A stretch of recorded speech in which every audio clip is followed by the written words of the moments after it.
अस्सलाम वालेकुम। हाँ जी नदीम भाई, कैसे हो? ठीक हो? बिल्कुल खैर खैरियत।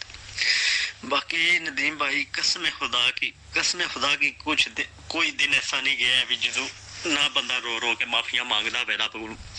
लेकिन हकीकत गल है, इन्हां वाम नूं बचा लो रब कोलों, इन्हां अगे रब दा वास्ता पा के बचा लो। कसम खुदा दी ਇਹ ਵਾਇਰਸ नहीं ते छड्डदा पिया कोई। मैं इटली च रह के भी कसम खुदा दी चुग के पिया ना। तुसीं खबरां भी सुणदे हो, ਇਹ ਵਾਇਰਸ नहीं ते किसी नूं भी छड्डदा। उन्हां दे अगे मिन्नती कर छड़ो, घरों ना निकलो, तुहाडे अगे रब दा वास्ता करो, ना निकलो। कसम खुदा दी मैं ना हिम्मत करना, कोई मैसेज लिख नहीं हिम्मत पैंदी। अपने रब दा वास्ता पा के उन्हां नूं आखो बचा लो अपने मुल्क नूं। ਉਹ ਸਹੂਲਤਾਂ नहीं मेरे मुल्क चैन में। हकीकत गल मैं इत्थे रह के क्यामत देखना पिया।